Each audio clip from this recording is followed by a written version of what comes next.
tổ ní của ta người để phơi gì là anh em đi đừng có đi sao phải đi những điều đấy trồng có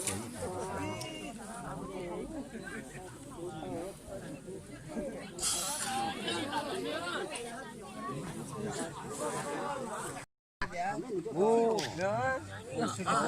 sẽ chính là cho họ tiền bây giờ họ tiền mình đi họ chỉ thôi chỉ họ mình chỉ mà sợ xí từ này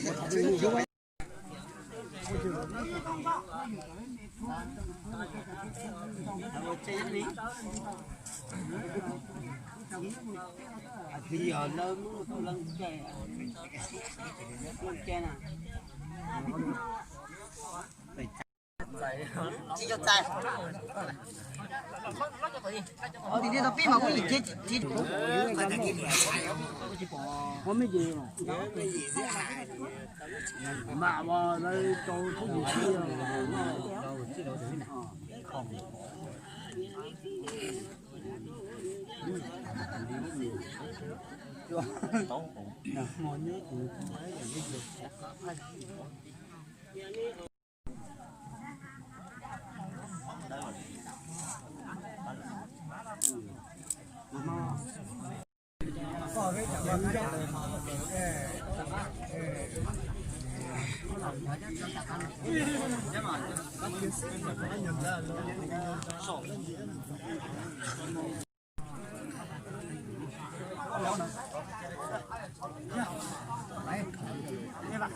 Thế gì à?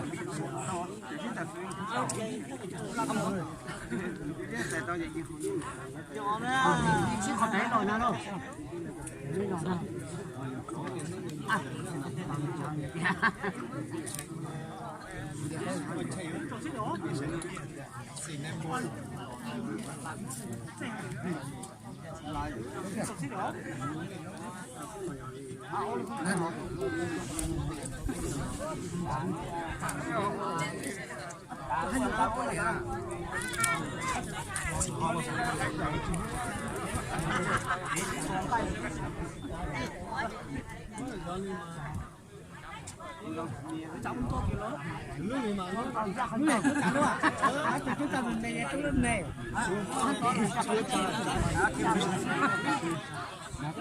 Cho cha hỏi cho tuổi tôi này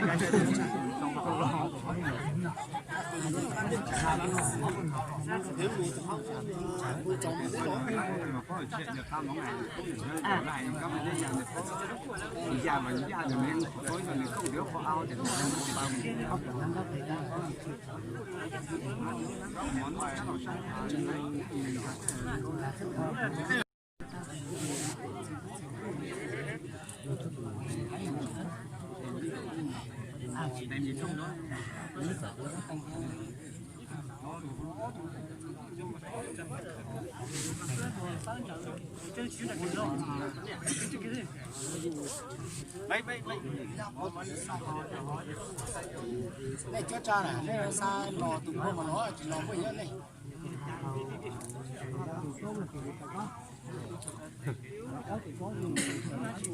chứ mà má lử chỉ thả chứ nè hầu như mà thả mà giải chỉ thả lượng thả cái gì đấy thả chứ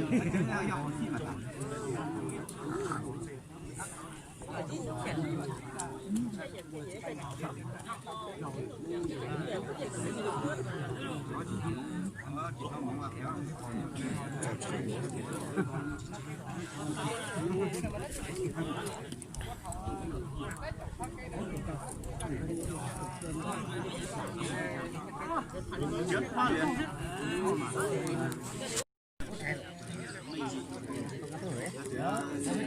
cái này ốc là cái này nó rồi cái này cho gì vậy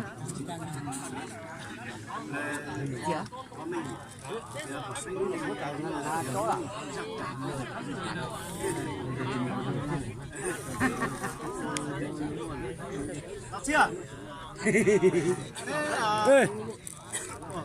lo lo sai sai rồi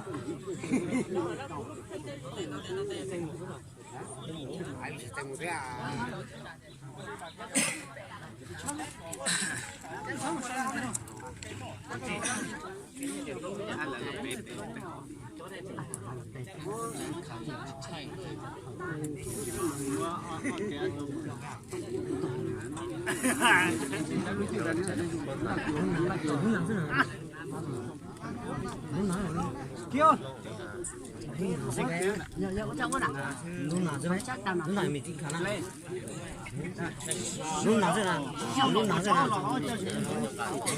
Chơi này rồi tay rồi cho. Không có tiền này. Giờ mình chỉ khả năng lúc nào nào?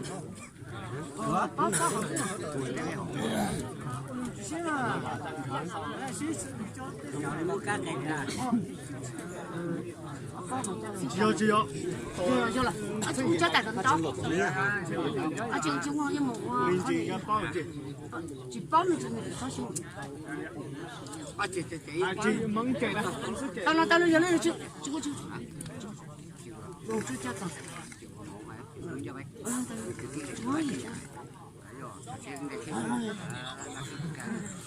就一个。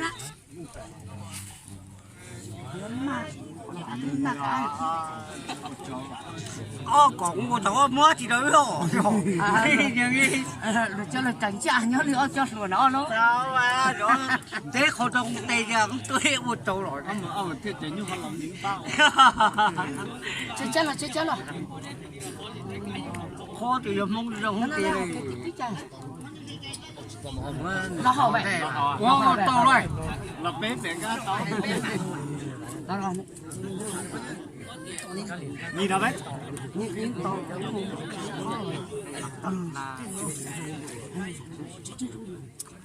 Cái bể mặc rồi cho người cảnh trả nó nên cho trả. Nhà đã số hai số không xí. Ôi à, đừng xe.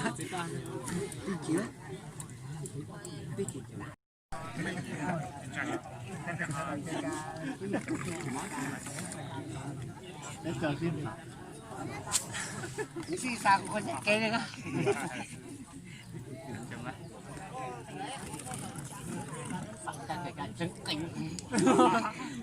Chưa thấy biết là thấy cái ông Sao người ta nó mất tụ và ta phải lấy Nhưng kia thì có cô thì đâu. mà lớp phao bây giờ ta. Rồi mà dọn mà tổng thế. Có tết rồi. Cho thì bây giờ ta. Giờ mấy. gì? Chắc cái trong nữa để là.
Hãy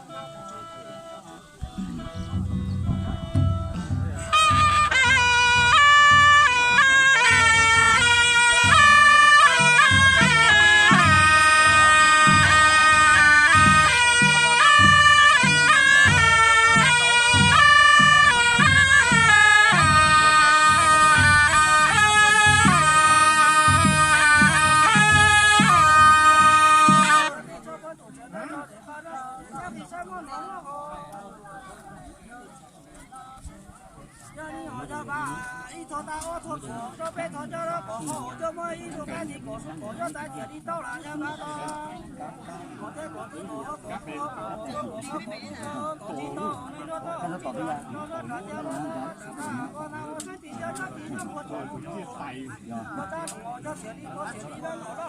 Ghiền Mì